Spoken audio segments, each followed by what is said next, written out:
Salut, salut, salut, salut, peuple de Dieu. Aujourd'hui encore, nous allons voir un thème particulier encore. Le thème qui est intitulé « Comment trouver une bonne église ?» ou « Comment trouver une bonne, un temple », voilà. Donc c'est la même chose. Comment trouver une bonne église, comment trouver un bon temple, c'est la même chose. Voilà. Avant de répondre à cette question, d'abord, nous allons voir qu'est-ce que l'église. Voilà. Ou bien qu'est-ce que un temple. Lorsque nous prenons le dictionnaire, qui est le livre qui nous explique les mots, le dictionnaire nous enseigne que l'église ou bien le temple, c'est un lieu de culte dans la religion chrétienne. Voilà. Dans la religion chrétienne, c'est un lieu de culte. Voilà. Selon la parole de Dieu, nous allons voir qu'est-ce que la parole de Dieu nous dit. Nous avons vu qu'est-ce que le dictionnaire nous a dit. Le dictionnaire nous enseigne que l'église, c'est un lieu de culte. Dans la religion chrétienne, c'est un lieu de culte.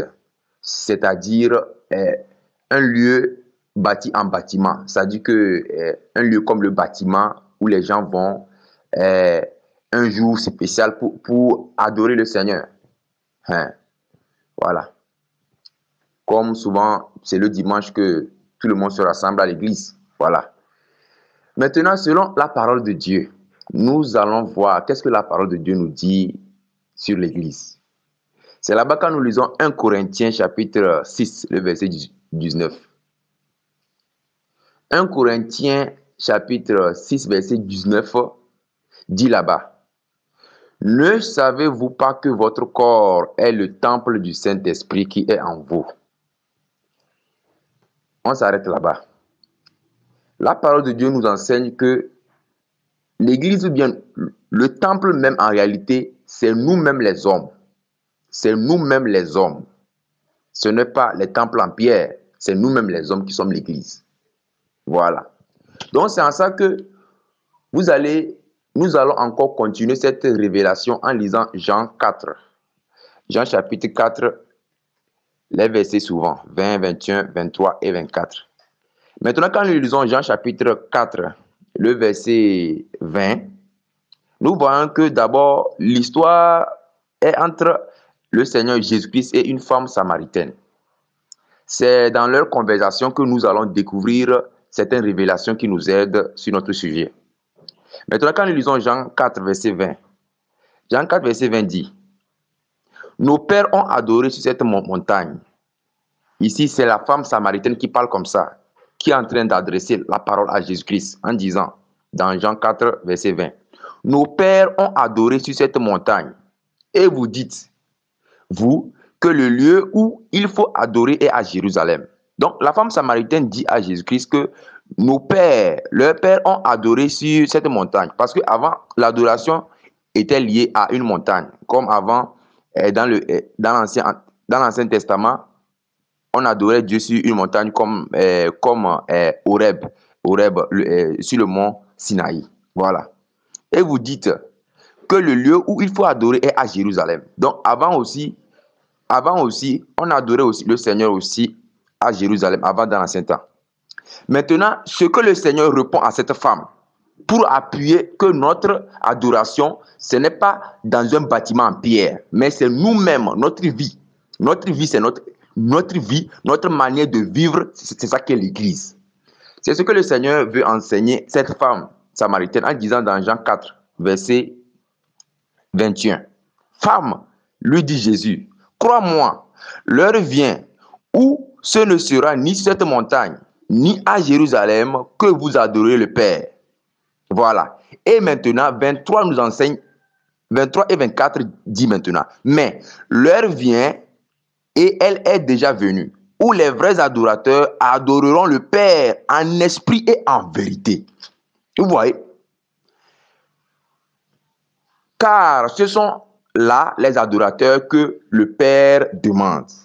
Voilà. Donc, le Seigneur répond à cette femme que quoi? Ce n'est pas sur une montagne qu'on adorera le Seigneur. Maintenant, dans la Nouvelle Alliance. Ce n'est pas dans un lieu qu'on va adorer le Seigneur dans la Nouvelle Alliance. Mais dans l'adoration liée à la nouvelle alliance, c'est nous-mêmes, notre être tout entier, qui va adorer Dieu. C'est à cause de ça, quand nous avons lu dans 1 Corinthiens chapitre 6, le verset 19, la Bible dit que notre corps est le temple du Saint-Esprit. Voilà. Parce que si c'est que vous voyez maintenant, aujourd'hui, si c'est qu'une personne meurt, est-ce que c'est l'église en bâtiment qui va aller au ciel ou bien c'est lui-même? C'est lui-même qui va aller au ciel. Quand une personne meurt, ce n'est pas l'église où il fréquentait, l'église en bâtiment qui va aller au ciel, mais c'est lui-même qui ira au ciel. Et quand Jésus-Christ viendra, est-ce que c'est le lieu d'adoration en bâtiment qui va prendre ou bien c'est l'homme lui-même qui va prendre? C'est l'homme lui-même qui va prendre, c'est la réponse ça. C'est l'homme lui-même qui va prendre. Voilà. Maintenant, l'inquiétude même de cette question est du thème en question qui est comment trouver une bonne église. Parce que quelqu'un dira maintenant, pour trouver le lieu où il faut adorer comme bâtiment, un lieu de rassemblement, comment faire? D'abord, on a vu dans le premier cadre, ce sont les Écritures qui ont parlé. Les Écritures nous démontrent qu'en réalité, quand on dit l'église, c'est l'homme lui-même, c'est nous-mêmes. Parce qu'aujourd'hui, quand l'homme meurt, c'est son âme qui ira au ciel. Voilà, ce n'est pas l'église en pierre qui adorait qui ira au ciel. Voilà. C'est nous-mêmes qui irons au ciel. Maintenant, nous allons voir, peut-être que quelqu'un, comme la parole de Dieu dit, qu'il est très bon, quand nous lisons dans Psaume 133. Psaume 133 nous dit que quoi? Il est très bon et il est agréable que les frères adorent ensemble, parce que c'est là-bas que Dieu envoie la bénédiction.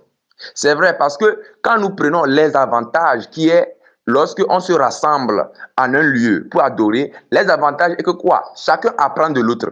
Parce que Dieu a fait don à chacun d'avoir un talent, d'avoir une connaissance liée à la parole de Dieu. Donc, c'est à cause de ça, lorsqu'on se rassemble, cette connaissance devient grande. Parce que ce que Dieu t'a appris et que moi je ne connais pas, je vais apprendre ça. Et ce que Dieu m'a appris et toi que tu ne connais pas, tu apprends ça. Donc, il y a l'échange. Voilà. Et aussi, dans les moments aussi difficiles aussi, on peut s'aider entre nous. Donc l'avantage qui est au niveau du rassemblement, c'est que ça amène et ça encourage le chrétien de persévérer parce qu'il y a les frères et les sœurs qui l'encadrent. C'est l'avantage ça. Maintenant, nous allons voir les inconvénients. Les inconvénients sont très terribles. Voilà. Maintenant, quand nous voyons les inconvénients liés à un lieu de rassemblement, la première est plutôt quand nous voyons les conséquences liées à un lieu de rassemblement, la première conséquence est quoi? Risque de tomber sur les faux prophètes. Vous voyez? Donc, risque de tomber sur les faux prophètes.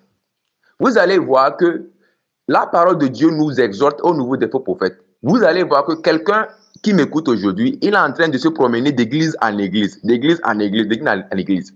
Vous allez voir que le fait de vous promener d'église en église, vous allez tomber sur beaucoup de faux prophètes. Et même, vous pouvez même être découragé même à cause d'un faux prophète ou bien d'un homme de Dieu qui se dit homme de Dieu, mais il va vous décourager par son comportement. Mais, et à cause de lui-même, vous n'allez pas même vouloir aller, vous n'allez pas même vouloir même adorer Dieu. Vous allez dire même que quoi? Les chrétiens sont des commerçants. À cause des faux prophètes là. Voilà. Or, l'église n'est pas le commerce, mais c'est pour nous sauver. Voilà, c'est pour nous sauver. C'est pas le commerce. Voilà. Donc, ce sont ces faux prophètes là que le Seigneur parle dans Matthieu. Nous allons lire ce que Matthieu, quand nous lisons Matthieu chapitre 7, verset 15 à 18. Matthieu chapitre 7, verset 15 à 18 dit, gardez-vous des faux prophètes. Vous voyez? Quand la Bible dit que gardez-vous des faux prophètes, cela veut dire que si aujourd'hui tu es dans une église d'un faux prophète ou bien d'un homme de Dieu qui ne prêche pas la parole de Dieu comme il le faut, il vous prêche des choses qui vous arrangent, les choses liées au bien terrestre. Il ne vous prêche pas d'abandonner les péchés. Il ne vous prêche pas ce qu'il faut. Et puis, il demande des choses. Vous allez voir que dans l'ensemble, tout ce qu'il aime demander, ça tourne autour de l'argent. Miracle de combien? Miracle de telle somme, miracle de telle somme. En fait, tout ce qu'il fait, ce n'est pas biblique. Il peut vous demander de l'argent pour prier sur vous. Ce n'est pas biblique.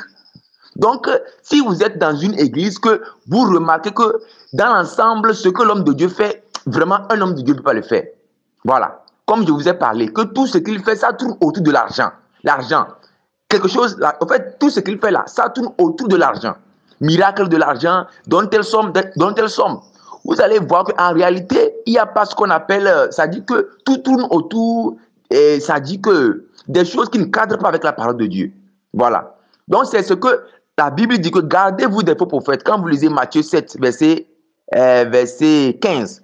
Donc, gardez-vous des faux prophètes signifie quoi? Si c'est que tu es, toi qui m'écoutes, tu es dans une église en bâtiment d'un faux prophète là, gardez-vous signifie quoi? Il faut sortir maintenant. Quand tu sors maintenant, il faut te mettre à prier avant que Dieu ne te guide dans une église. Voilà. Maintenant, gardez-vous des faux prophètes signifie quoi? Si c'est que tu voulais aller dans une église d'un faux prophète, que Dieu a permis que tu puisses savoir que lui là c'est un faux, faut pas aller parce que Dieu t'a prévenu. Maintenant, hein, vous allez voir que je vais vous donner je vais vous dire une chose que les faux prophètes ou bien les faux hommes de Dieu disent quand vous sortez dans leur église. Satan utilise la Bible.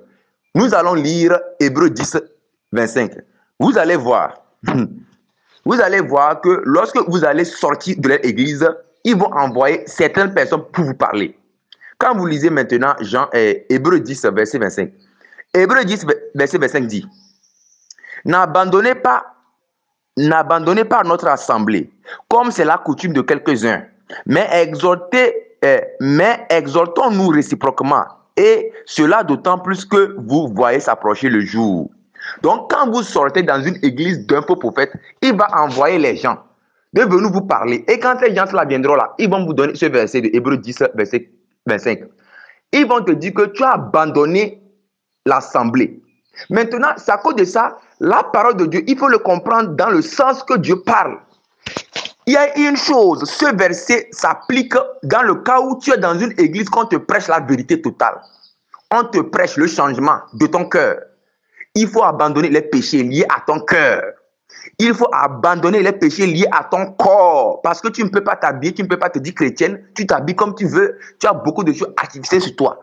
Voilà. Donc, un pasteur ou bien un homme de Dieu qui te prêche la vérité, qui s'efforce à plaire à Dieu et qui te prêche la vérité, quand tu quittes son assemblée, ce verset-là s'applique dans ce contexte. Tu as abandonné, parce que là où on te prêche la vérité, là où tu seras sauvé, quand tu quittes là-bas, tu as abandonné l'assemblée. Et ça, c'est grave pour toi. Si c'est que ça a été ton cas, il faut retourner. Parce que là où on te prêche la vérité, que tu seras sauvé, on te prêche la vérité à 100% et que tu seras sauvé et que tu quittes. Voilà. Maintenant, si c'est que tu es dans une église, en bâtiment, voilà. Parce que j'ai dit que l'église, on a vu que l'église, c'est nous-mêmes d'abord.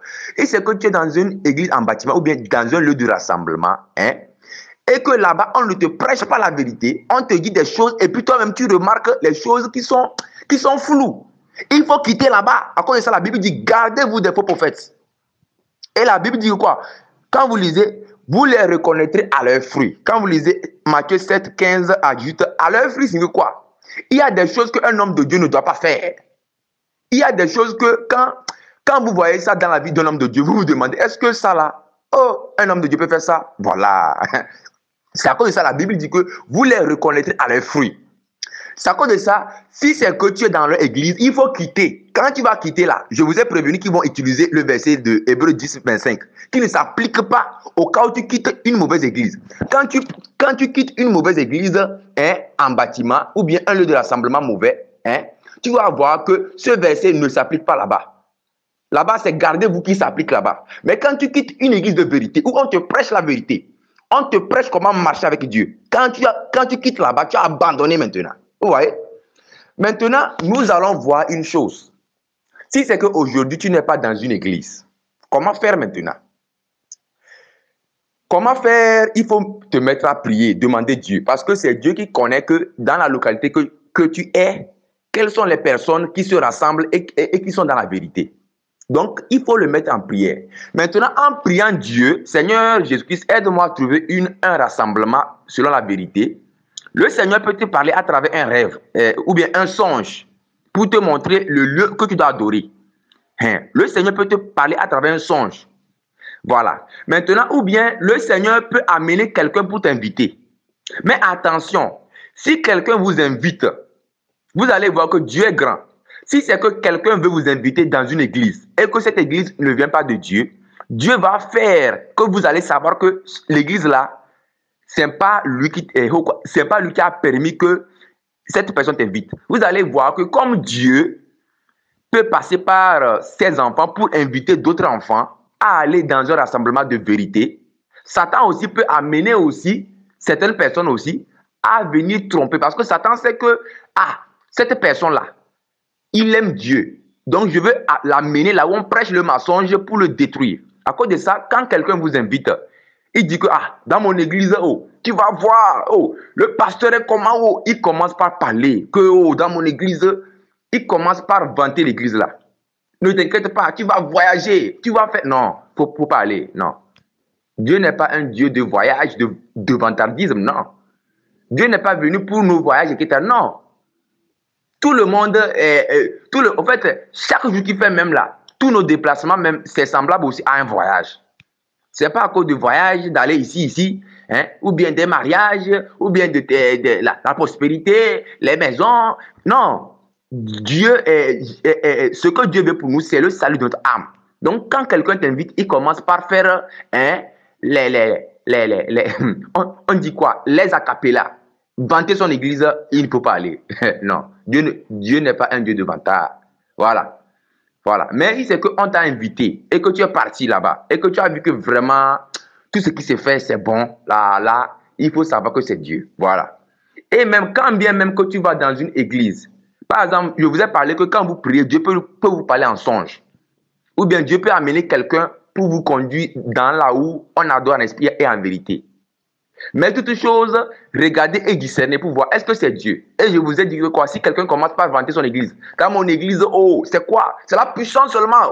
Quand il fait ça, mais comme ça, les gens tombent seulement. Non, ça, c'est pas Dieu.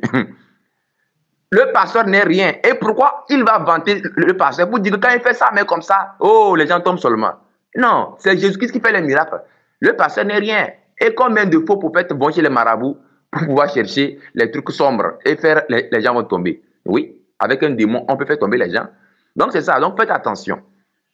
Maintenant, quand bien même que vous allez dans une église, que quelqu'un vous a invité, il n'a pas fait beaucoup d'acapella. Arrivez dans cette église, priez le Seigneur. Seigneur, je suis là dans cette église. Si c'est que vraiment c'est ta volonté que je sois ici, confirme-moi pour que mon cœur puisse être tranquille. Voilà. Voilà. Ou bien confirme-moi. Donc tu peux aller le premier jour. Comment ils font en même temps? Tu peux savoir que Dieu est là.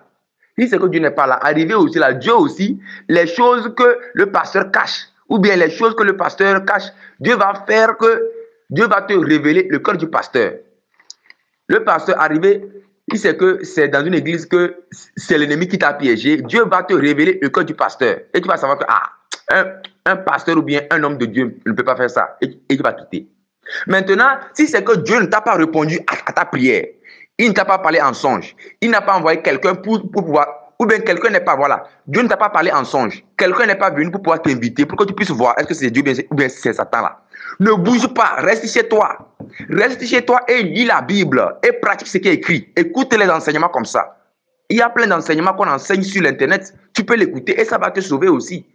C'est comme ça, j'ai dit premièrement que l'église c'est quoi? C'est nous-mêmes les hommes. Parce que quand Jésus viendra, il ne prendra pas le bâtiment ou bien un lieu de rassemblement.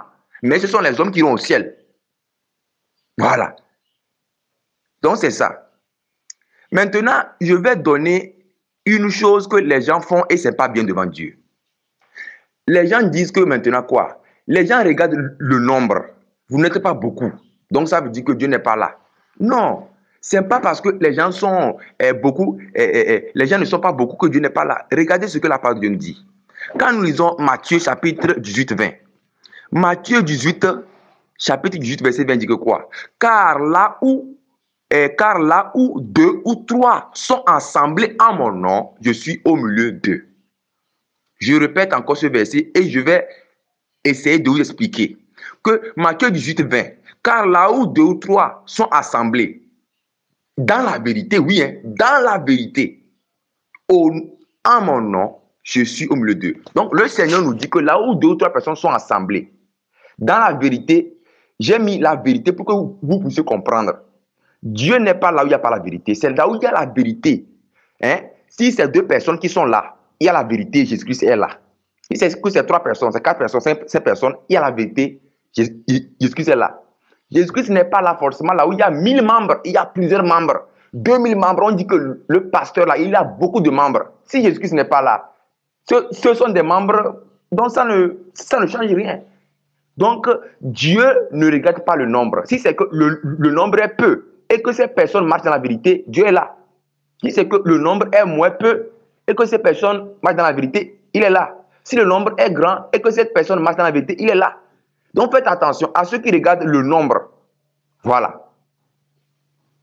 Maintenant, il y a ceux qui regardent maintenant la beauté de l'église. Ah, votre église n'est pas jolie. Non, même vous vous rassemblez même sous un arbre. Il y a certains hommes de Dieu, ils peuvent même trouver un lieu qu'on dit banal.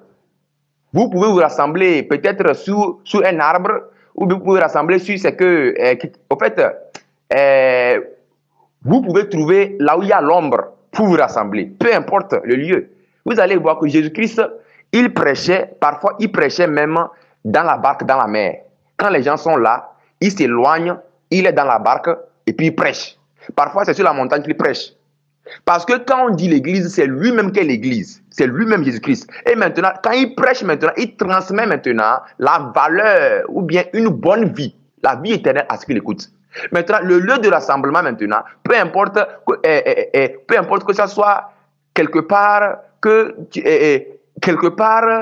tu penses que ce n'est pas joli, ce n'est pas bien.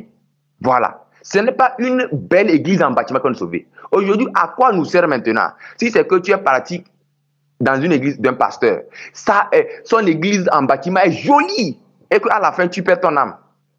La beauté de l'église en bâtiment ne va pas nous sauver. Mais c'est la beauté de la vérité que l'homme de Dieu prêche. C'est ça qui va nous sauver. Donc, si c'est qu'un homme de Dieu, même s'il a 2 membres, 3 membres, et que tu es venu le premier jour, même si c'est un seul membre, même si c'est toi-même qui l'a commencé, sois content. Parce que vous êtes 2. Dieu sera au milieu de vous. Hein? Donc, c'est à cause de ça, aujourd'hui, en conclusion, nous avons vu que l'église, ce n'est pas le bâtiment, mais l'église, c'est nous-mêmes. Comment vivre notre vie, c'est ça qu'est l'église. Maintenant, pour les lieux de rassemblement, vous devez faire attention. Quand vous priez Dieu que de vous conduire dans un lieu de rassemblement, si Dieu ne vous a pas parlé en songe, ou bien si quelqu'un n'est pas venu pour vous inviter, quand bien même quelqu'un vient pour vous inviter, il faut analyser pour voir est-ce que c'est Dieu ou bien c'est comment. Et je vous ai donné les paroles. Quelqu'un qui vante son église, faites attention. Voilà. Maintenant,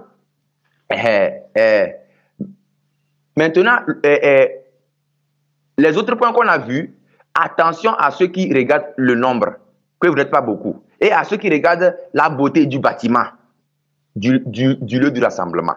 Voilà. Et je vous ai parlé que lorsque vous êtes dans les lieux en bâtiment des faux prophètes ou bien des hommes de Dieu, quand vous sortez, ils vont utiliser Hébreux 10, verset 25, en disant « N'abandonnez pas votre assemblée ». Or, ce verset s'applique lorsque tu es dans la vérité, tu es dans un lieu de rassemblement avec les frères et les sœurs, on te prête la vérité et que tu quittes, tu as abandonné. Mais si c'est que tu es là où on te flatte, on ne te dit pas de changer toute ta vie là. Si c'est que tu quittes là, tu n'as pas abandonné, mais tu t'es gardé des faux prophètes, des faux hommes de Dieu. Donc, je vous remercie beaucoup. Que le Seigneur vous garde. Je vais donner mon numéro pour ceux qui ont des questions. Plus 228. Plus 228. 70. 34. 99. 24. Voilà. Je vais encore donner quelques conseils pour pouvoir clôturer. Vous allez voir que le lieu de rassemblement, c'est très important. Le pasteur ou bien les hommes de Dieu, ils sont comme les chauffeurs.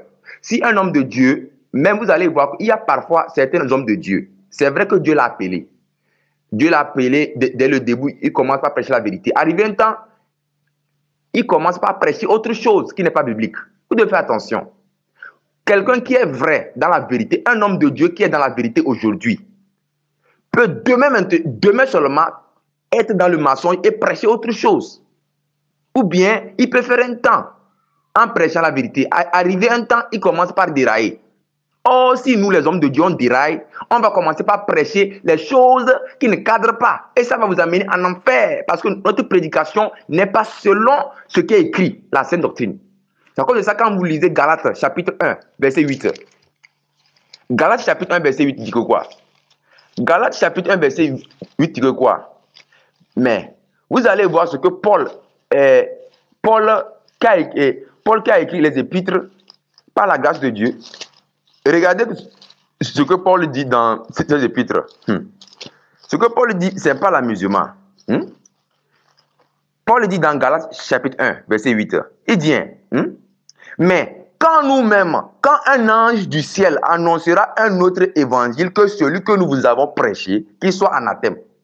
Quand Paul disait, par la grâce de Dieu, que quand eux-mêmes ils vont prêcher la parole de Dieu, si ce n'est pas ce qui est écrit dans la Bible, ou bien si ce n'est pas selon ce que la Bible dit, ou bien selon ce que Jésus-Christ enseigne, que la personne là, il est semblable à la malédiction. Il dit encore dans 9, Galates chapitre 1, 9, que nous l'avons dit précédemment, et je le répète, à cette heure, si quelqu'un vous annonce un autre évangile que celui que vous avez reçu, qu'il soit anathème. Voilà. Voilà. Et maintenant, Paul enseigne pour dire que quoi, quand il dit autre évangile, l'évangile principal, c'est quoi? La saine doctrine. Il faut prêcher la vérité à 100%. Maintenant, les hommes de Dieu qui prennent maintenant pour pouvoir prêcher demi-vérité, ils ne prêchent pas la vérité. Donc, c'est ça que la Bible dit, de faire attention. Maintenant, quand nous lisons même 1 Timothée 4, 1 Timothée chapitre 4, verset 1 à 6. La Bible dit quoi? Mais l'Esprit dit expressément que dans les derniers temps, quelques-uns abandonneront la foi pour s'attacher à des esprits séducteurs et à des doctrines de démons. Vous voyez? Donc, la Bible dit que certaines personnes, dans les derniers temps, nous, les chrétiens, certains chrétiens, ils vont vouloir qu'on les prêche le mariage, toi voyager, et ils vont laisser là où on le prêche la vérité. C'est eux qu'on appelle abandonner ça. Ils ont abandonné. Hébreux 10, 25 les applique. Donc, ils vont laisser là où les pasteurs les prêchent, là où un pasteur ou bien un homme de Dieu, peu importe, il soit petit, il va quitter là où on le prêche la vérité pour aller là où on le flatte. Voilà. Et la Bible dit que quoi, par l'hypocrisie de faux docteurs. Quand on dit les faux docteurs là, hypocrites là, c'est-à-dire, il connaît la vérité, mais il ne veut pas prêcher. Il ne veut pas prêcher.